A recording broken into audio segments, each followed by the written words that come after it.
Boa noite, galera. Tudo bem com vocês? Depois de tanto tempo, né, sem a gente ter aula, sem se comunicar, espero que estejam todos bem. A nossa aula de hoje, iremos falar sobre o átomo, certo? Mas antes de falar sobre o átomo, vamos relembrar um pouquinho da matéria, né? Lembram aí, a gente viu na última aula, faz bastante tempo, mas foi a nossa última aula onde vimos que matéria é tudo aquilo que tem massa e ocupa lugar no espaço. Então, vimos as propriedades da matéria e também a divisão entre a matéria dividida entre corpo e objeto. Então, uma pequena porção da matéria que é um corpo. Se eu tenho uma árvore, então um pedaço de madeira vai ser um corpo, a pequena porção da matéria, que no caso seria a árvore. Então vamos para a nossa aula de hoje, que é o átomo. Primeira coisa, vamos conceituar átomo. Então o que seria átomo? Átomo. Então A é de não e tomo de divisível. Então, formulando aqui o nosso conceito, átomo é não divisível. E isso é um termo grego, certo? Mas, com o passar do tempo, veremos que, de acordo com os nossos estudos, que com o passar do tempo, foi visto que o átomo não é essa partícula indivisível. Só porque foram estudos recentes que foi feita essa descoberta e, portanto, não mudou a nomenclatura, continuou sendo átomo não divisível. Por uma questão de já tá todo mundo acostumado com isso, certo? Mas vale lembrar que o átomo não é uma partícula indivisível. Nós tivemos os modelos atômicos para chegar descobrir o átomo, teve todo um histórico. Então nós tivemos alguns modelos atômicos e ressaltaremos os mais destacados na química, que o primeiro vem com o modelo atômico de Dalton, né? Para ele chegar ao modelo atômico, ele fez alguns postulados, algumas teorias.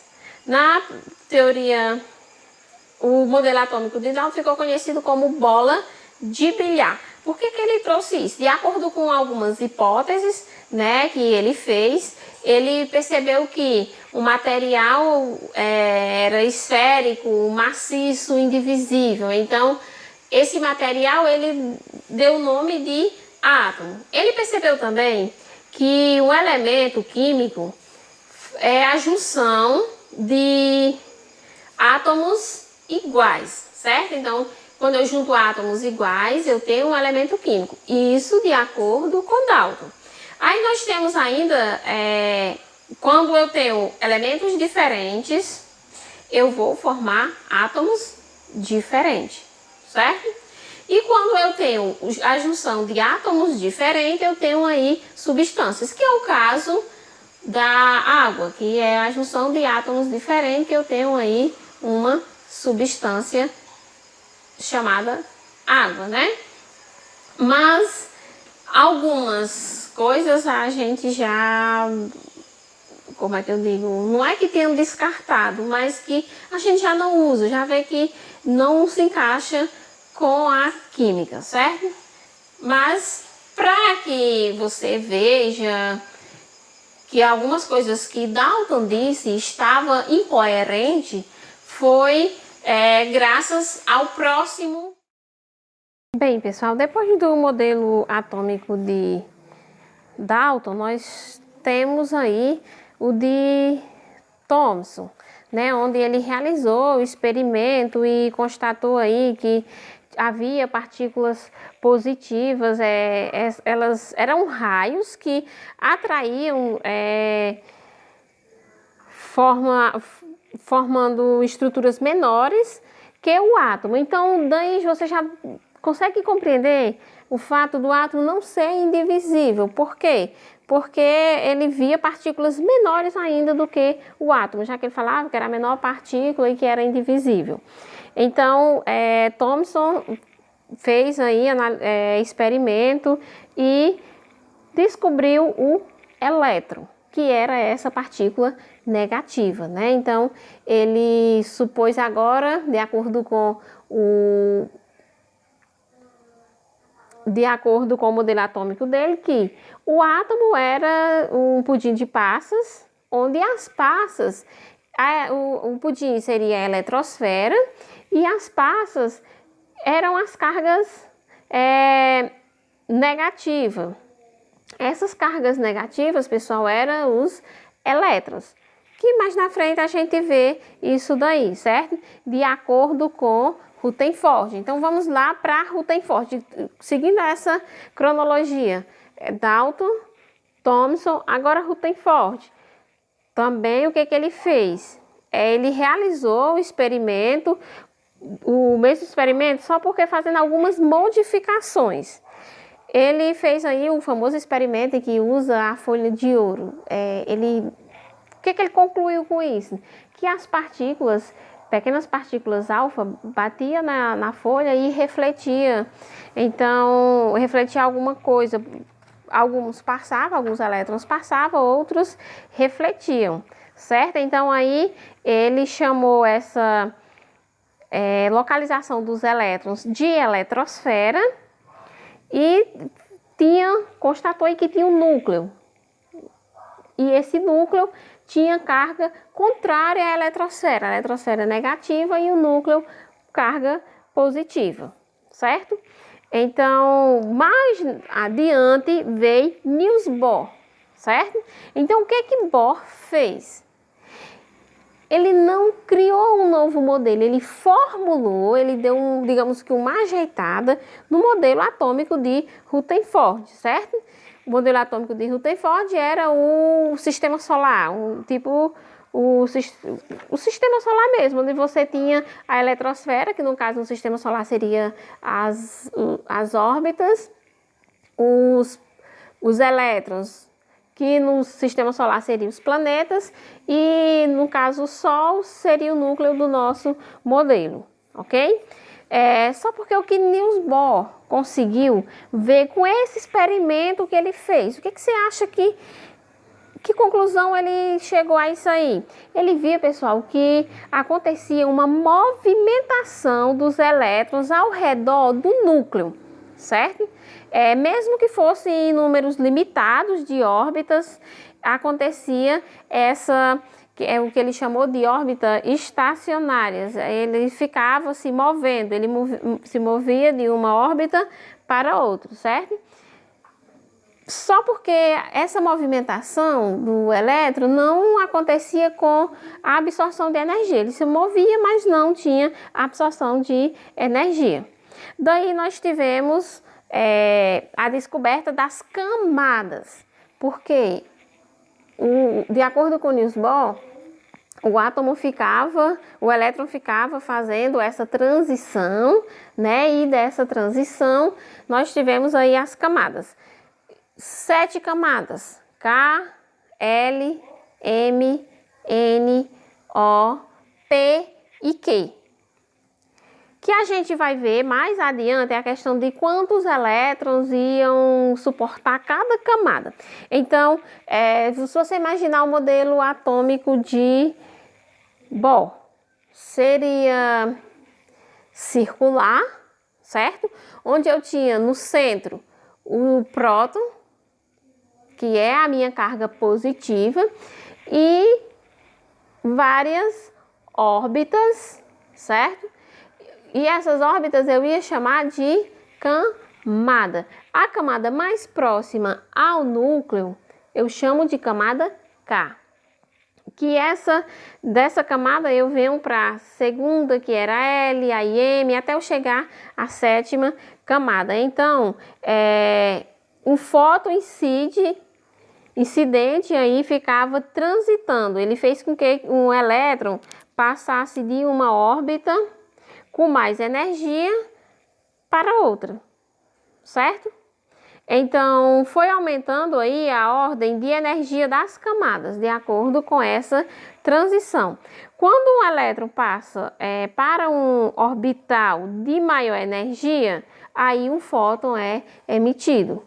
Então, veio daí as camadas, que foi o que nós chamamos de estados estacionários, certo? Os níveis de energia, essas camadas a gente vai ver como sendo os níveis de energia que um átomo tem. Isso vale para todos os átomos. Vai ter átomo que tem um menor número por conta do seu número atômico, mas que não vai entrar no caso agora, porque nós iremos ver no nosso próximo capítulo, na nossa próxima aula, ainda dentro do capítulo, a estrutura em si do átomo, certo? Por hoje é só, pessoal, só queria que vocês compreendessem essa história do átomo até chegar ao modelo atômico que temos hoje, ok? Fiquem com Deus. Acompanhe aí as orientações no grupo. Qualquer dúvida, estarei aqui para responder. Até a próxima.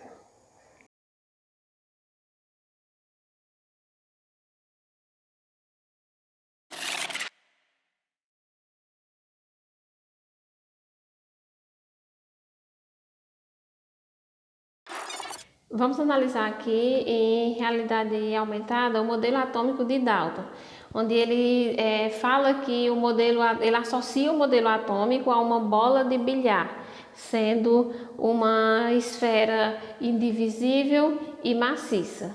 Então você observa aí a esfera em que ele associou como sendo o modelo atômico.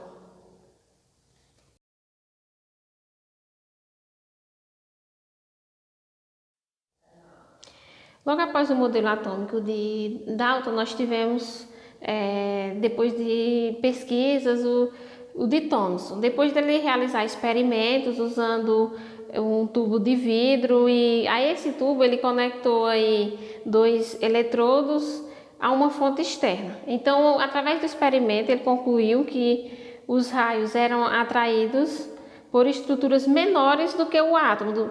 Então ele supôs aí que o átomo não era aquela bola maciça e associou a um pudim, onde colocou um pudim de passas, que essas passas seriam os elétrons. E o que seriam esses elétrons? Eram raios que apresentavam cargas negativas. Então você consegue observar aí na realidade aumentada, e onde você tem o pudim, que seria a bola, digamos assim, com as passas sendo representadas, nesse caso aí, sendo os elétrons. Após o modelo de Thomson, Rutherford realizou algumas pesquisas, e reproduziu o experimento que Thomson já havia feito, só porque agora ele fez algumas modificações, que é o famoso experimento com a folha de ouro. Então, o que ele conseguiu com esse experimento? Ele percebeu um feixe luminoso contrário com um feixe de elétrons, então chamados de raios positivos. Essas partículas receberam o nome de prótons, porque eles possuíam cargas positivas e são 1836 vezes mais pesada do que o elétron. Pois bem, como foi que ficou conhecido esse modelo atômico de Rutherford? Ele ficou conhecido como sendo o modelo do sistema solar. Por quê? Porque ele tinha uma eletrosfera onde os elétrons orbitavam ao redor do núcleo. O núcleo, por sua vez, era composto por partículas positivas, que são os prótons. Bem, pessoal, aqui nós temos o primeiro modelo atômico, que é o modelo atômico de Dalton, a bola de bilhar. Então você consegue observar bem direitinho aí, na realidade aumentada, como seria esse modelo. Agora nós teremos o modelo atômico de Thomson, Então, no modelo atômico de Thomson, ele fala no pudim de passas, que se a gente tivesse aí na sala, a gente iria reproduzir, fazendo esse pudim e degustando.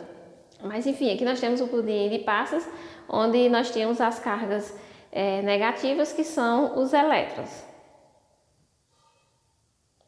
Agora nós temos aqui o modelo atômico né? Bem que você consegue perceber o modelo atômico de Rutherford, onde ele trata como o sistema solar, certo? Ele tem as órbitas, onde o elétron fica nessas órbitas, e temos aqui no centro o núcleo, onde nós temos os prótons e os nêutrons.